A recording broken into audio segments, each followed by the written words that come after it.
मकर संक्रांति का जो दिवस है वो कोई साधारण नहीं। आप लोग दान करते हो मकर संक्रांति में? कितनी चीजें दान करते हो? और सुहागन माताओं को देते हो ना? क्या देते, कितने देते हो? 13 14 कितने हैं? 14। कौन से पुराण में लिखा है कि 14 चीज देना चाहिए? अरे बोलते जाओ जरा जल्दी जल्दी, बड़ी मुश्किल से तो पकड़ा ही नहीं आते हो तुम शिवरी नारायण वालों। 14 चीजें दान देना है। किस पुराण में लिखा है? कोई तुमसे पूछ सकता है तो महाराज आप कह सकते हो अग्नि पुराण में वर्णन आता है। कौन से पुराण में लिखा है? अग्नि पुराण में लिखा। देव ऋषि नारद भगवान विष्णु के पास जाकर पूछते हैं, नारायण कृपा करिए। भगवान विष्णु ने पूछा क्या बात है, बोलिए। देव ऋषि नारद क्या चाहते, चाहते क्या हो वो बताओ। महाराज हमें इतना सा बता दो, शिव जी के यहां जाते हैं तो पहले उनके द्वारपाल से पूछना पड़ता है अंदर जाने के लिए। ब्रह्मा जी के यहां जाते हैं तो ब्रह्मा जी के द्वारपाल से पूछना पड़ता है। इंद्र के यहां जाते हैं तो इंद्र के द्वारपाल से पूछना पड़ता है। हम जितनी भी जगह जाते हैं तो कोई ना कोई द्वारपाल से हमें पूछना पड़ता है अंदर जाने के। भगवान देवऋषि नारद कह रहे हैं नारायण से कुछ ऐसी कृपा कर दो कि हमें किसी से आज्ञा लेना ही नहीं पड़े। भगवान विष्णु तो उनकी बात को बस थोड़ा सा सुने और अंदर चले गए। नारद जी को लगा हमारा तो कोई जवाब ही नहीं दिया। नारद जी वहीं पर टिक गए, खड़े रहे, नाम जाप करते रहे। विष्णु वापिस आए और देवऋषि नारद से कहा एक काम करो, जब सूर्य मकर में प्रवेश करते हुए उत्तरायण की ओर जावे, उस घड़ी उस पल में देवऋषि नारद तुम 14 बार भगवान के नाम का, शिव नाम का दान दे दीजिए। भगवान नारायण के नाम का, राम नाम का, कृष्ण नाम का दान दे दीजिए। अब देखो यहां पर यह नहीं लिखा कि प्लास्टिक का डब्बा दो। समझ लेना जी हो अच्छे से कि लोगों ने दान को कितना भ्रष्ट कर दिया वो बताया जा रहा है। अग्नि पुराण में यह नहीं लिखा कि तुम प्लास्टिक की चाय की चन्नी दो 14, बाल्टी दो 14, या प्लास्टिक का डब्बा दो 14। यहां पर यह नहीं लिखा है कुछ भी हो। यहां क्या लिखा अग्नि पुराण में कि मकर संक्रांति के दिन जब सूर्य उत्तरायण भाव में प्रवेश करे, मकर में जावे, उस समय पर देवऋषि नारद तुम्हारे मुख से अगर 14 बार भगवान के नाम का दान 14 जीवों को दे आओगे तो किसी भी देवता के पास जाओगे, तुम्हें परमिशन की जरूरत नहीं पड़ेगी, तुम डायरेक्ट प्रवेश कर जाओगे। डायरेक्ट।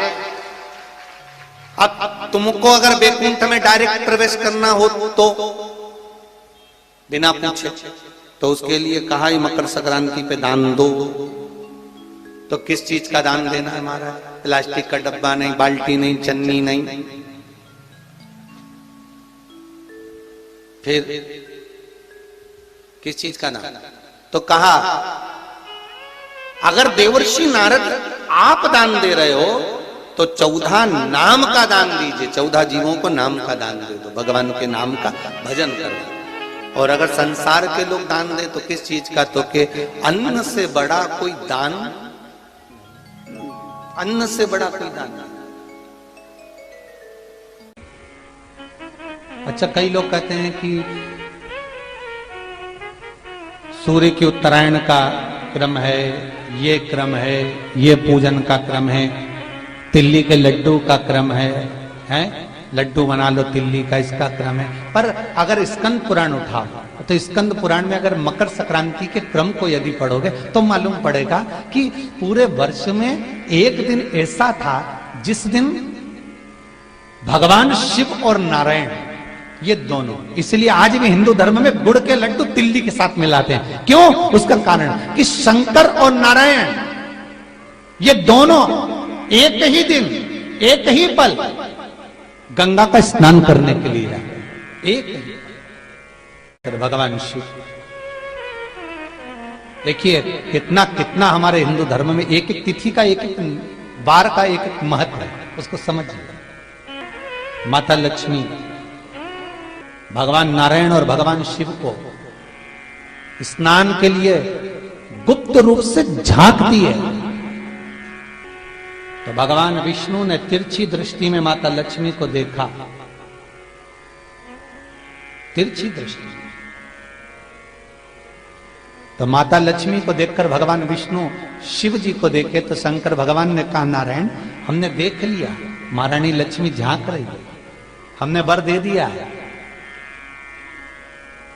कि लक्ष्मी का एक नाम गुप्त लक्ष्मी रहेगा, ये छुपी रहेगी। और आज मकर संक्रांति के दिन नारायण और शिव का दर्शन इस लक्ष्मी ने करा है। पर जो गुप्त लक्ष्मी का दान दे देगा उसके घर में कभी कोई बड़ी बीमारी प्रवेश नहीं करेगी। कैंसर जैसा रोग, किडनी और लीवर का रोग नहीं हो सकता। आज भी नियम है कि मकर संक्रांति के दिन एक लड्डू बनाया जाता है गुड़ और तिल्ली का, उसमें 1 का सिक्का, 2 का सिक्का या कोई लक्ष्मी उसमें फंसा दी जाती है और लड्डू को पैक कर कर किसी मंदिर में दान दे दिया जाता है। उसको कहते हैं गुप्त लक्ष्मी, जिससे घर में कोई बड़ी बीमारी प्रवेश न हो। वो केवल मकर संक्रांति को ही होता है।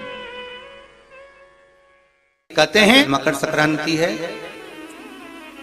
जिस समय पर कल सूर्य उत्तरायण आ जाए और पहले दिन उत्तरायण के दिन ही जब संध्या का समय होता है, शाम का समय होता है, महाराज संध्या का जो समय होता है शाम का, अगर कोई बच्चा पलंग पर बाथरूम करता हो, गंदगी करता हो, सारी औषधि कर ली, दवाई कर ली, और या बच्चा रात्रि को उठकर चिड़चिड़ करता हो या रोता हो रात भर, महाराज उसके लिए, या माता के स्तनों में बच्चे को पिलाने के लिए दूध ना आता हो उसके लिए, या बच्चा रुदन करता हो या बच्चा गंदगी करता हो उसके लिए, कल शाम के समय पर प्रथम दिन में जब भगवान उत्तरायण आ रहे हैं मकर राशि के अंतर्गत, तो शाम के समय पर मकर संक्रांति के दिन गुड़ को पानी में मिलाकर शिवजी पर लेपन कर दो, उसी हाथ को बच्चे को मंदिर के बाहर चटा दो महाराज, फिर वो पलंग पर कभी गंदगी नहीं करेगा महाराज। जिस नारी का स्तन में दूध नहीं आता हो बच्चों को पिलाने के लिए, उसको भी अगर चटा दिया जाए तो स्तन में दूध आना प्रारंभ हो जाए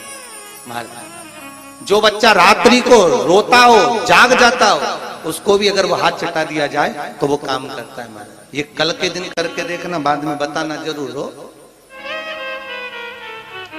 शुगर वाले जीव जिनकी शुगर ऊंची नीची हो रही हो, ज्यादा शुगर की परेशानी आ रही हो और इंजेक्शन लेना पड़ रहा हो, उनके लिए निवेदन है काली तिल्ली कल के लिए ये खास तौर से, बाकी के शुगर के लिए तो उपाय और बाद में बता देंगे, पर कल के लिए जो करना चाह रहे हैं जिनकी शुगर लेवल में नहीं आ रही है, काली तिल्ली शंकर भगवान के शिवलिंग पर समर्पित कर दो और उस काली तिल्ली को जब शिव जी पर चढ़ाएं तो महाराज हाटकेश्वर महादेव का नाम लेना है। कौन से महादेव?